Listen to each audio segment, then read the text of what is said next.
Good evening, I'm John Carter. Welcome to Poland Daily. The US Ambassador to Poland, Georgette Mosbacher, has requested that Israeli Foreign Minister Israel Katz apologise for his comments made earlier this week. Katz had stated that Poles suckle anti-Semitism with their mother's milk. Mrs. Mosbacher stated, "I just felt that two strong allies like Israel and Poland, of course they are strong allies of the United States, shouldn't be using that kind of rhetoric." She told reporters, "We are too important to each other not to work these things out." Mosbacher tweeted earlier on today, "There is no place for such offensive comments as yesterday's statement by Israeli Foreign Minister Israel Katz." The fallout of Israel Katz's inflammatory comments has been Poland pulling out of the Visegrad Group and Israel summit, which had been scheduled in Jerusalem on Tuesday. This in turn led to the cancellation of the event altogether. Foreign Minister Katz is yet to clarify or make further comment on his original statement. It seems that he had just been appointed to the position combined with the Israeli election campaign taking off ahead the parliamentary election on April 9th might have motivated his sense of having to take a hardline position in Polish-Israeli relations. Czech Prime Minister Andrej Babis told the press that Israeli Prime Minister Benjamin Netanyahu has told him during their meeting in Israel that he views Katz's comment as an unfortunate statement. Considering that both Poland and Israel have election campaigns taking place this spring, it won't come as a surprise if the matter resurfaces in the coming weeks. The European Commission has intervened with the construction of a channel through the Vistula River Spit. The Commission decided not to act with the same determination with regard to the Nord Stream 2 gas pipeline. However, a channel through the Vistula Spit, creating an opening of the Vistula Lagoon for open sailing, was deemed intervention-worthy by the European Commission. Realizujemy to w ramach naszego planu. The first stage of the construction of a channel through the Vistula Spit has been completed. Przystępujemy. We are ready for the second stage of the project, which concerns fighting an affair in the contractor. The deadline was postponed from March 7th to April 15th. On that day, we'll start searching for a contractor. Tego zadania. The contractor of the project will be announced in 4 or 6 months from the opening offer. The European Commission is expecting an explanation concerning the work carried out this far. The questions were sent via mail. Pytań nie jest dużo. There were not many questions. We've got only few in this mail. They concern 2 pairs of swans, if they are protected. Ecologists are against the investment. They believe that the government gave a political judgment on the Vistula Spit, and work began without the final environmental decision and therefore in violation of the law. The same situation took place in the case of Białowieża Forest. The European Commission can take radical actions here too. It can ask for some explanation from Poland and then punish them. W pełni deklarujemy. We are declaring the will of cooperation. I think that some meetings take place in the near future will explain everything and answer some questions. According to opposition politicians, the construction of a channel through the Vistula Spit is illegal and unprofitable. We don't have permission. This is a violation of the law. The goal of the project is to show that we're not dependent on Russia. Law and Justice Party politicians hold a different opinion. The postulates concerning putting on hold the investment are unfounded. Of course, they are in the interest of Russia and Germany. The opposition shows that it doesn't care about Polish interests. That's where the complaints to the European Commission are coming from. The first ships are due to sail down the new channel in 2022. The cost of the investment amounts to nearly 900,000 zlotych. All the money intended for the investment is coming from the state budget. A Jewish cemetery was desecrated this week in a town close to Strasbourg in northeastern France. Unknown perpetrators painted swastikas on 80 gravestones. In recent months, the number of anti-Semitic incidents in France has clearly increased. After a series of anti-Semitic attacks which occurred in France in recent weeks, demonstrations were organised in many cities around France on Tuesday, with high-level persons in attendance, including former presidents. This anti-Semitism is an attack on the Republic. It is important that in the face of this risk, our institutions uphold their values and are united. We must be together and say loudly that we cannot accept and tolerate the return of anti-Semitic attacks.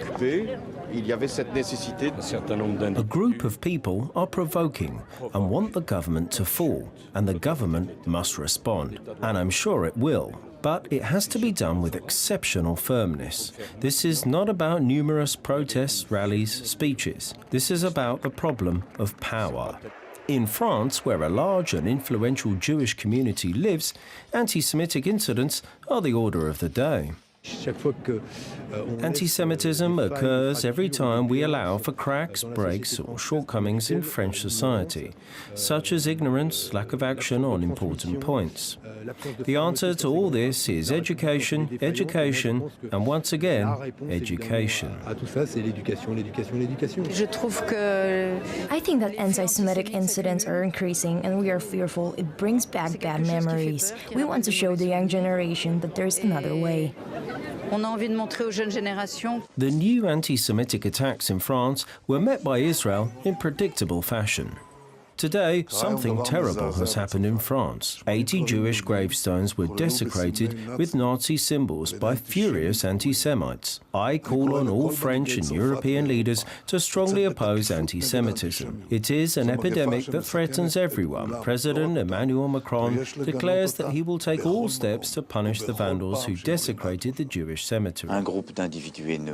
This was done by a group of people full of hatred and duplicating what others have been doing for many years. I am here to be a witness to the solidarity of the whole nation, to our shame, and to ensure a total determination in combating anti-Semitism, whatever form it takes. We will take action, introduce appropriate laws, and punish those responsible. I do not want what has happened here to give ideas to others. According to French Interior Minister Christophe Castaner, the number of acts of anti-Semitism in France increased from 311 in 2011 to 541 in 2018. The Jewish Telegraphic Agency reported the vandalizing of 2 Jewish cemeteries in southwestern Poland. According to the reports, incidents took place in the cities of Wrocław and Świdnica. It turned out that no such incidents had taken place, and JTA had attempted to legitimize its stories by using photos from 4 years ago. The Israeli press, including the Times of Israel and Jerusalem Post, informed their readers that 15 graves were allegedly smashed in the Jewish Świdnica and many others painted black with satanic symbols, including pentagrams. Jewish Telegraphic Agency posted a picture corresponding to the information. The news was proven false. Neither local police nor members of city council confirmed the allegations. It turned out that pictures were taken in 2015 in the town of Olkusz. Another allegation considered the Jesus is King sign on the wall of the Jewish cemetery in Wrocław. Last Sunday, an inscription was washed off by volunteers. It reappeared again shortly afterwards, but it is difficult to assign it to anti-Semitism. Eventually, JTA recalled both reports, admitting they were false. It is worth noting that the fact-checking mission involved Polish ambassador to Israel Marek Magierowski and many Polish Jewish activists. Thank you very much for joining us here this evening at Poland Daily. I'm John Carter. Stay tuned after the break for Poland Daily Weather. It's followed by the business, the culture, travel and the history.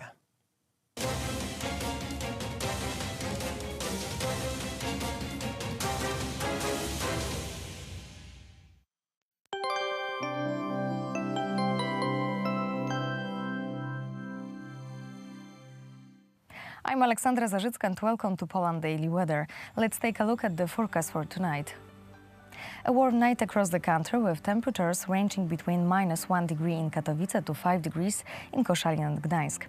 Some rainfall is expected in central and northern Poland. And now over to tomorrow.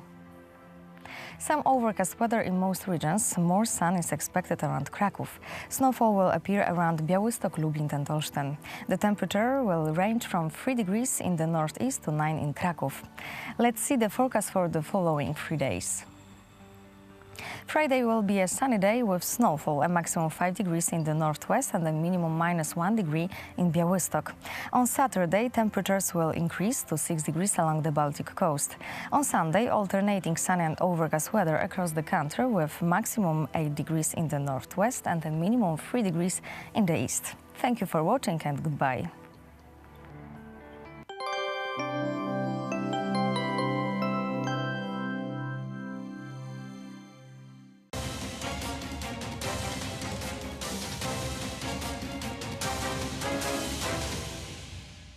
watching Poland Daily Business Edition. Tonight our guest is Dr. Grzegorz Brona of Polish Space Agency. Sir, welcome to our show. Good evening. And next few weeks are exciting for Polish space researchers because we can expect that some interesting events will happen in space. Yes, actually we call it Poland succeeding in space. What I mean that we are calling that Poland succeeding in space is that at 19th of November there will be a launch of 3 objects that were partially at least created in Poland. They will be launched on a rocket from the Vandenberg base. It's located in California. The rocket that will be responsible for the launch is Falcon 9, created by Elon Musk. And these 3 objects are 2 satellites and 1 system, one part of a satellite. One of the satellites was created by Polish students. The students that are now learning at the Warsaw University of Technology, Politechnika Warszawska. They created a nanosatellite. It's a small satellite of 2 kilograms that will be testing technology of the orbitation. So what I mean by the orbitation is the friction between the satellite and the atmosphere, the upper part of the atmosphere. And the satellite, the students will learn how to deorbit an old satellite from the Earth orbit, low Earth orbit. Then the second object is a bigger one.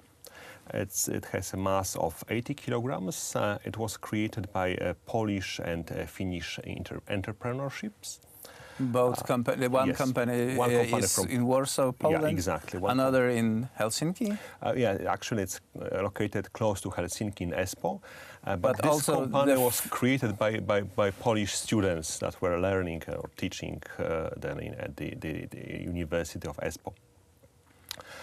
So they created a company, they designed a satellite, and then this satellite was built in Poland, was manufactured in Poland. Can we say something about this satellite? What is special in it? This satellite is so-called radar satellite. It sends a radar signal towards Earth. Then the radar signal is reflected from Earth and coming back to the satellite. So the satellite is creating images of Earth in the radar spectrum, not in the visible spectrum, but in the radar spectrum. So it can make pictures, it does not matter of the weather, right? So the radar signal can go through the clouds or fog and check what is under the clouds, let's say. Actually, this company is now planning to build a mega constellation or a constellation of 19 of such satellites. Most of them, I hope, will be created here in Poland, manufactured at least in Poland. So these are 2 satellites. And there's also another satellite created by European Space Agency. It is called ECO. It's an educational satellite, and a part of the satellite, a component that is responsible for the telecommunication, was created in Wrocław, at the Wrocław Polytechnic. So we see that there's a clear specialization also in Poland now emerging in the area of the telecommunication systems in space. Year 2018 is the 6th year of Poland in European Space Agency, and 100th anniversary of regaining independence after the Great War. So these events are very much connected and very much interesting to our viewers. Yes, actually, these events are showing that, well, actually, we started our race towards stars just 6 years ago, right, when we joined European Space Agency. Before that, there was, of course, a Space Research Center located in Warsaw, and they were doing some science. But after 2012, when we joined the European Space Agency, there were many companies created, private companies created, that are trying to catch up with the space race, international space race. So after these 6 years, we are able to produce and to design small satellites at least. We are able to produce and deliver subsystems or systems to the international projects like this ECO project. So we see that our specialists, our students, our entrepreneurs are really moving very fast. Sir, thank you very much. Grzegorz Brona, the CEO of Polish Press Agency, was our guest tonight. Exciting events, exciting things. We will watch it very closely. And that was it for tonight's Poland Daily Business.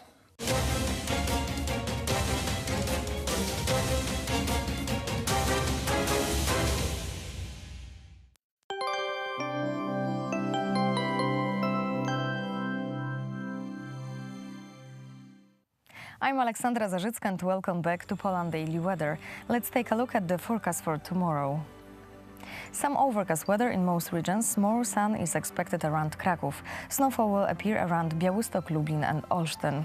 The temperatures will range from 3 degrees in the northeast to 9 in Kraków. And now let's see tomorrow's forecast for our continent. In Scandinavia, temperatures will drop to -3 degrees in Oslo and Stockholm and 2 in Helsinki. Central Eastern Europe will also see a lot of rain, including Prague, Zagreb, Bucharest and Sofia.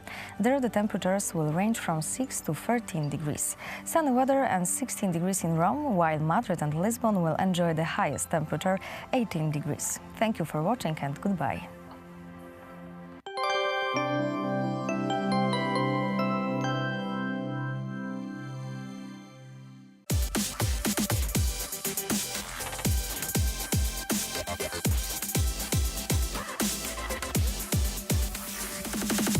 Hello and welcome again to Poland Daily Culture. Today we'll take you on a very adventurous trip through the Vodka Museum in Warsaw, so stay with us.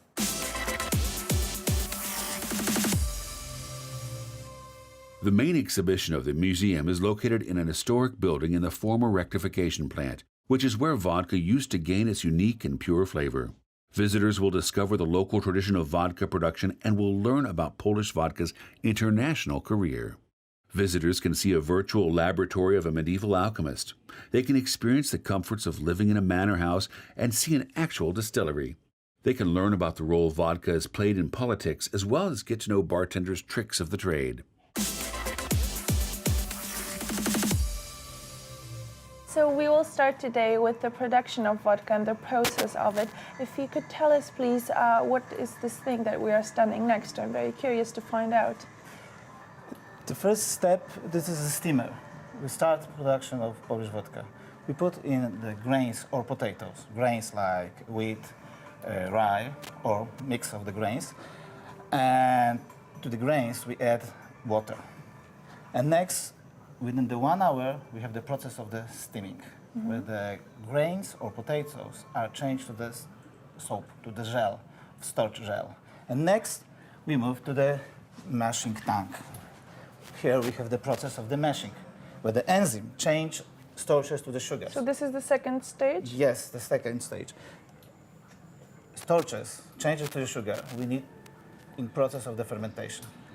And next, we receive something what is called mash. After the process of the mashing, mash is moved next to the fermentation tank. We add the yeast, fermentation yeast. And the process of the mashing, the fermentation, takes 72 hours. And on the end, we receive wort. Wort, in Polish, brzeczka.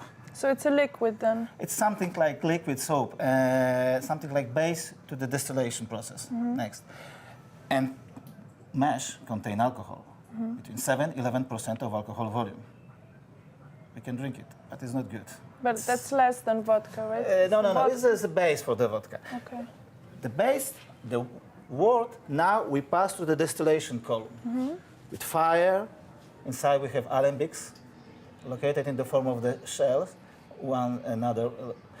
And the vapors of alcohol go up cleanest to the deflegmator, where are separated from the water, and next are moved to the cooler, where are changed to the liquid. And this is all filled with liquid? The whole machine then? Not yet, and not exactly. The lowest parts are with the liquid, but heated vapors go to another alembic, where are condensated, when are heated again, and again. distillation column usually is 9-10 meter tall. So it's part of the original part of the still. Yes. The vapors cool it, condensate it, next go to the filter, and on the end we receive spirit, agricultural spirit, which contain 88-93% of alcohol, ethyl alcohol volume. Why is it called agriculture? Because it's made in agricultural distilleries. Agricultural distilleries is located usually outside of the towns. The traditional pattern of vodka production is formed with two stages. First stage, agricultural distillery, and the second stage, rectification plant and bottling plant. The bottling plant and rectification plant are located usually in the towns.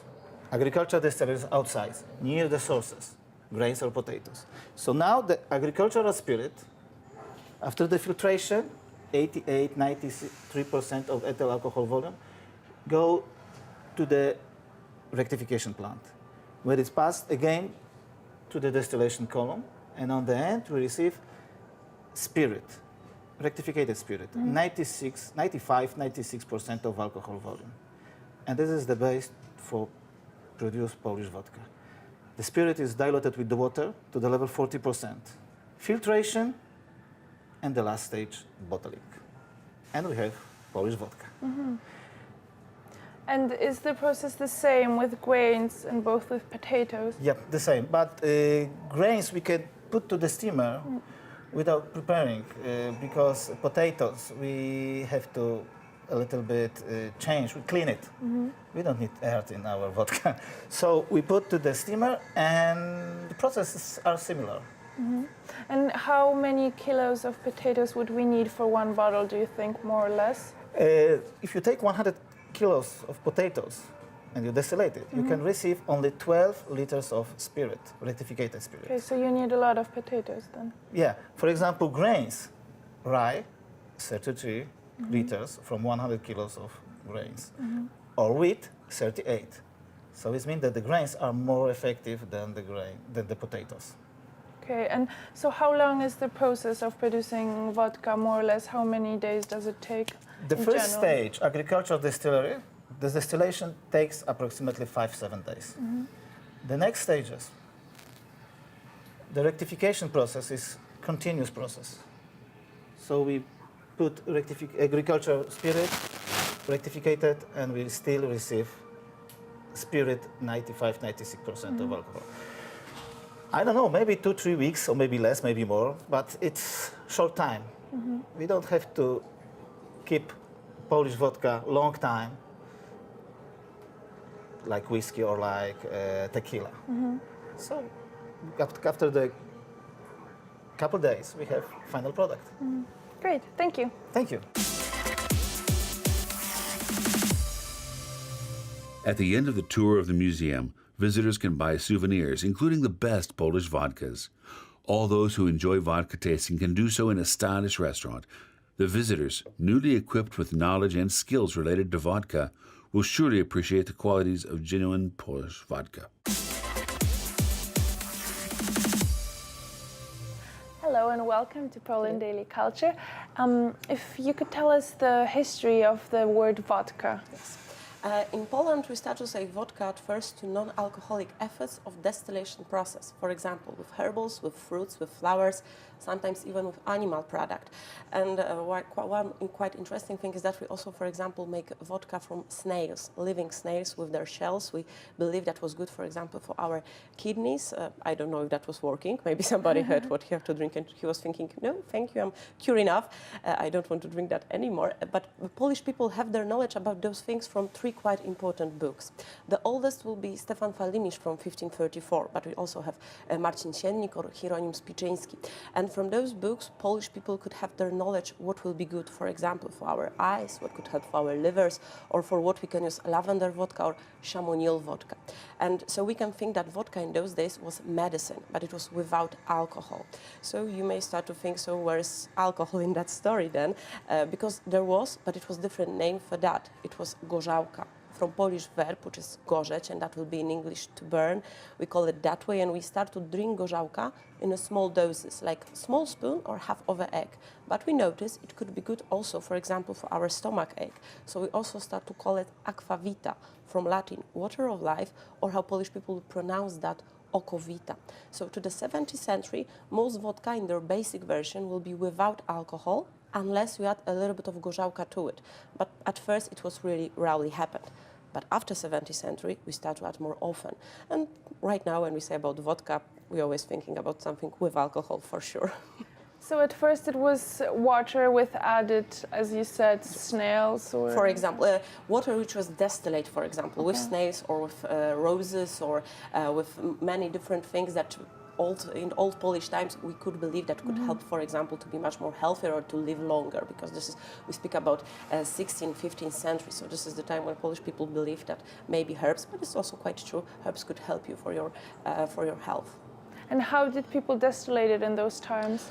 We have knowledge about how to distillate from German people who at first make beer, but they have their knowledge from the east of the Europe, from the west of the Europe, which was, for example, France or Spain, because in 18th and 19th century to the Europe came Arabic scholars with their quite important thing, which is alembic. And alembic was the tool that they used to the distillation process, and all things that we use right now are most of the time based on alembic schema. So we know it from that. Do you think in the previous times vodka was drunk a bit differently when people first invented it and added the alcohol? I think it was drink differently because we drink in really small doses. We know that was a European scholar, he was called Paracelsus, and he believed that, for example, alcohol could be good for our health, but he also said that what is a poison? Everything is a poison and nothing is a poison. Only the doses make something poisonous. So I think this is the most important thing, that you have to remember that everything in big doses could kill you, but in small doses everything could be good to your health. So a shot of vodka a day keeps the doctor away. Yes, I think here we can say something like that.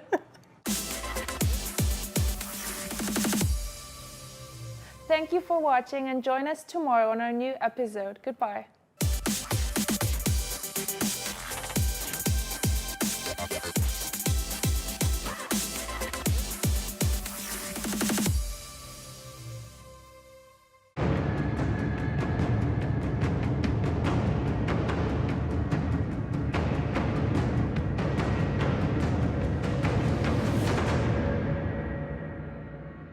Ladies and gentlemen, welcome to Poland Daily History.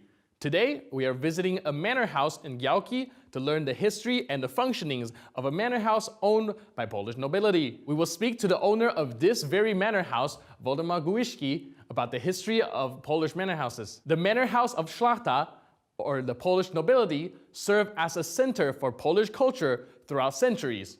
And during times of war and the partition of the nation, it also functioned as a bastion of freedom.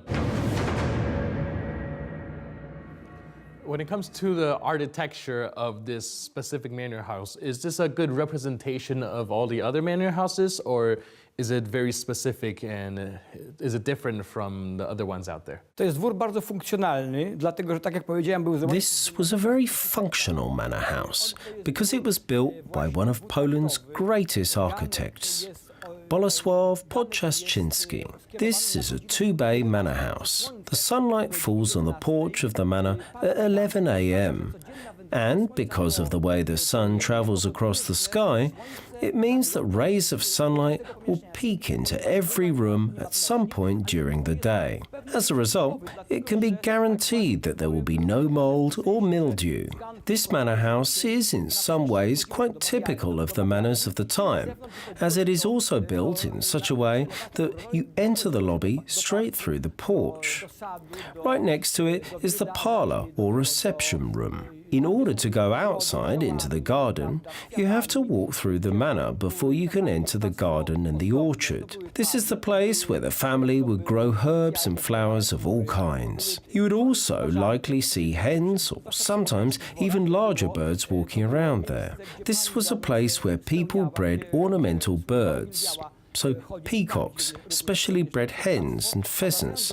This was particularly common in more affluent manor houses. The garden was a place where the lady of the house would spend a lot of time to fulfill herself, and where the servants loved to go for a walk or to feed the birds. Let's get back to the manor. It's completely symmetric, in the sense that when one walks into the lobby through the porch, the room belonging to the man of the house and the private areas belonging to the family, while on the other side you would find rooms and areas dedicated to the guests. The Polish manor house was truly a symbol of extreme levels of hospitality. There even was a saying highlighting this fact, which is still quite popular in Poland. A guest in the house means that God is in the house. Gość w dom, Bóg w dom. So what about the interiors, the specifics of this particular manor?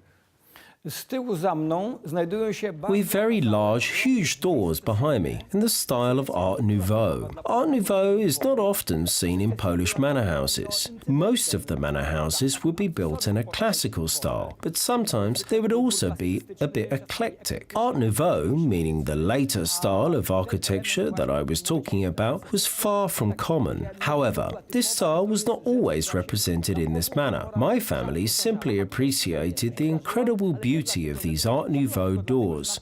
So we decided to make room for them here and try to fit them in with the living room and the dining room. Salon z jadalnią.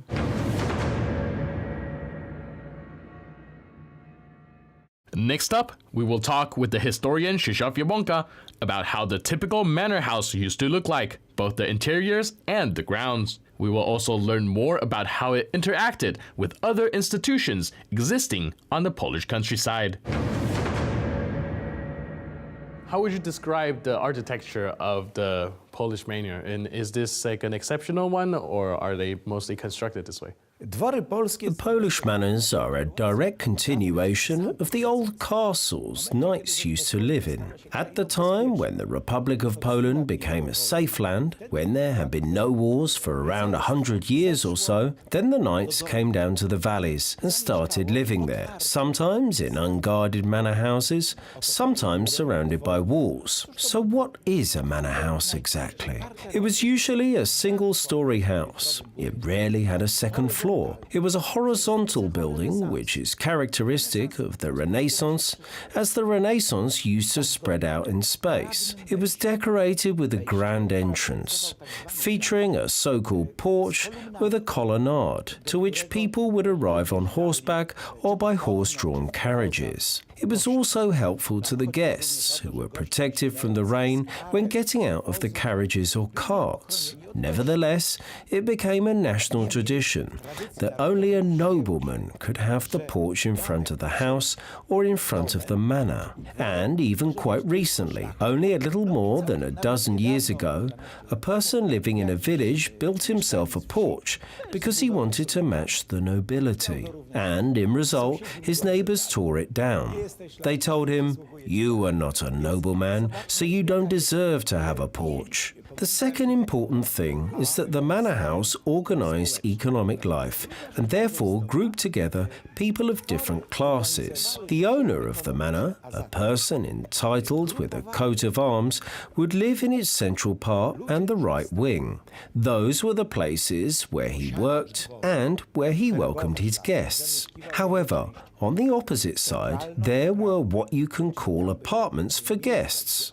Additional apartments would be built when a family member, for example, would have to come and stay for a longer period of time due to his own house being in an area engulfed by war. It could also happen due to a sudden case of poverty. It would happen quite often that houses would burn down. These additional apartments were built on very quickly. It would also take only a few days or so to do it. The nobility was unusually solidary within their own class. They would all have extensive knowledge of the system of coats of arms. The coats of arms were not based on a shared bloodline, but on a system which can only be compared to that of the Scottish clans. In both Poland and Scotland, it was a duty to give someone with the same coat of arms as you your help and a place to stay if they were passing by whilst travelling across the country. In the vicinity of the manor house, there would be an additional building dedicated to different aspects of the agricultural needs of the estate. You would also have different types of animals on your grounds,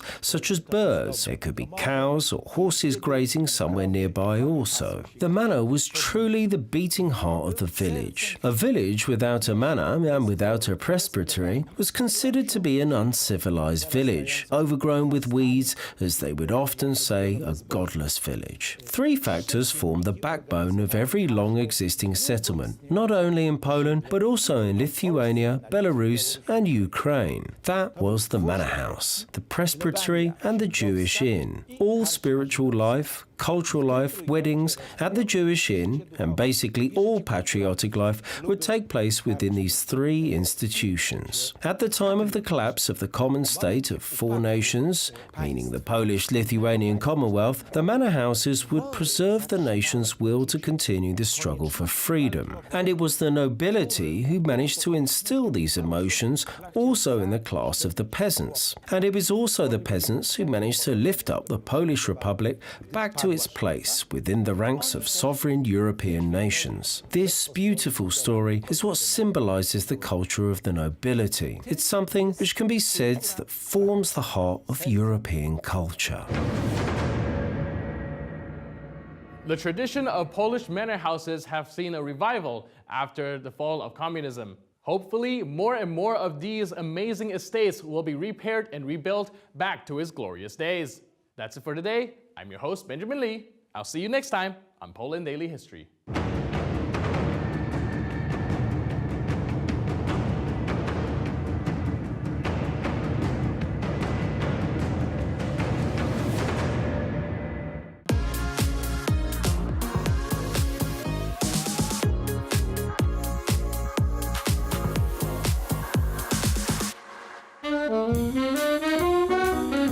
Hello and welcome to Poland Daily Travel. Once again, we are on the Royal Route, where we trip the light fantastic, checking out the most important sites along perhaps the most fabulous boulevard in the entire country of Poland. Yes, we'll be coming to you from the Humidor room in the beautiful Raffles Europejski Hotel, newly refurbished and opened in 2017.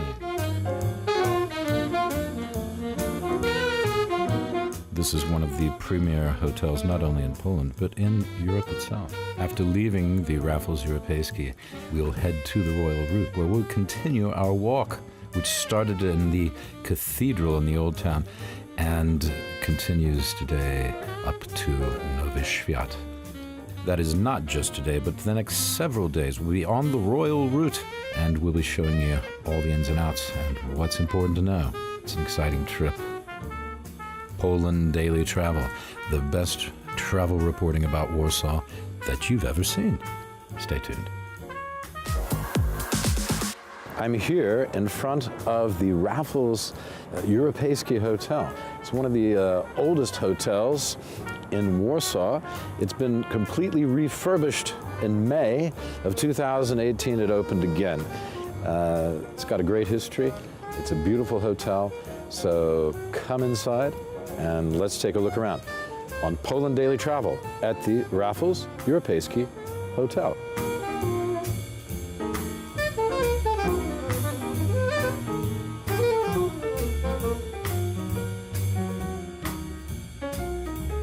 Arthur. Will. It's like we came to this place so to have a very interesting conversation about. Fancy meeting you here. Yeah, it's like good to see you in the door turning around. What a surprise! It's almost as if we planned it.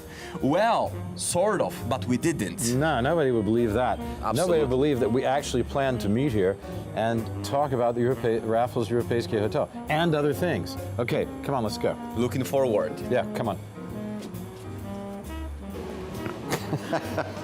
Michael, what a surprise. How are you? Very well, thank you. Good to see you. Now, am I correct? And this is a microphone. I can see that. Right, you know what that is. It's not loaded, don't worry. It does seem a bit odd though, doesn't it? Yeah. Okay, I promise not to. Not to a regular microphone. Yeah, I promise not to, you know. Oh, knock you with it. I hope you keep that promise. Yes, I will. I promise that I will keep that promise. Anyway, this is the fantastic Raffles super duper 15-star best hotel in Warsaw, maybe on the planet Earth. I don't know. It's one of them. It's a great hotel. Isn't that right? That's almost exactly right. It's not Did I 15 say it right? stars, it's 5 stars. It's but only 5, only okay. because that's how far the categorization in Poland goes. Oh, that's right. Exactly. Yeah. But I will give you the official Will 15 stars. How about that? That's There great. it? That's great. The Will rating of 15 stars? Yeah. Two legends, one hotel. Is that it? 2 legends, 1 hotel. That's exactly right. Yeah. The 2 legends being both Hotel Europejski Warsaw, Yeah. which was one of the first hotels, Yeah. for sure the first premium hotel here in Warsaw, built in, opened in 1857, and the Yeah. second legend being Raffles brand, which is one of the most premium, exclusive luxury brands around the world. Right. From Singapore was the original, Singapore, right? exactly. That's where Yeah. comes the name of a drink that was invented in the Singapore Raffles, Singapore Sling. Right. And to honor that, all of the Raffles hotels serve both the original one and their own variation. Here we have Warsaw Sling as well. A Warsaw Sling? Exactly. How many slings, whatever the city you want to name them after, can you drink without falling down? Well, I will say 6, maybe more. 6, maybe more. But okay, that's hold it. What's that going to cost me? That's going to cost me a lot of money, though, if I fill you up with all these slings. What's it going to cost me? It's going to cost me about $100, isn't it? Around. Yeah, it's going to cost me around $100. Okay, $100 for 6 Singapore slings. That sounds fantastic. I think it's one of the best deals I ever have. What do you think, Arthur? Well, according to Polish tradition, only practice makes perfect. Okay, well, we have to go in and see what this great hotel is all about. You got a room for us, right? The humidor room? Yes, of course. Yeah? Okay, we're going to sit in there. We're going to sit there in the beautiful style and elegance and all those wonderful things. We're going to have a great time. Don't you think, Arthur? Yes, indeed. Stick with us. Poland Daily Travel. It's Michael, it's Arthur, and it's Will at the Raffles Europejski Hotel in beautiful downtown Warszawa.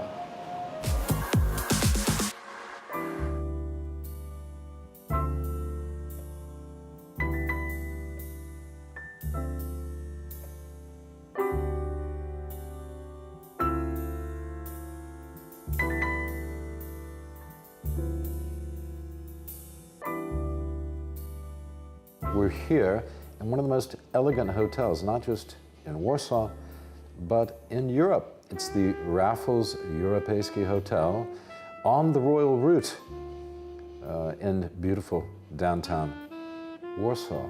I'm here with my friend and colleague, Artur Górniewski. Hello. Arthur, it's good to see you. Last time we were in the Sofitel, Victoria Sofitel, and we were looking out on Plac Piłsudski at all the different things in the place and talking about those things. And we talked about the Europejski, and now here we are in the cigar room called the Humidor, isn't it? Yeah. Yeah. And enjoying ourselves. We're not smoking a cigar. Maybe we will later. But, well, 11 o'clock in the morning. It's a bit early. Let's behave ourselves. Yeah, exactly. And no brandy before noon, okay? Well, actually, when it comes to Polish people, Polish men, we have a drinking rule, which is that a proper Polish man doesn't drink before he gets up. You never drink before you get up. Yes, before that's you the get rule. out of actual bed, you don't start drinking. And sometimes it's tough. Yeah. You could even say, don't drink before you wake up. Well, actually, it's, of course, we didn't reach this level when it comes to our drinking rules, but we really do our best and we work on our not only quality, but also quantity in places like this at Humidor, which is smoking cigar and drinking brandy room in Raffles Hotel Europejski, which is right across Marshal Józef Piłsudski Square that you mentioned before of Sofitel Victoria. So still right in the city center of Warsaw, still great location in between the financial city center of Warsaw and the old town.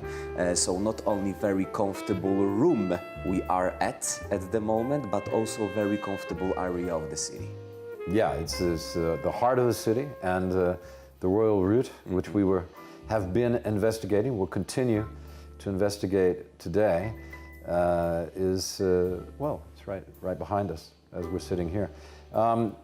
I realized that this hotel was open because I was walking by, and there was a huge crowd gathered out in front.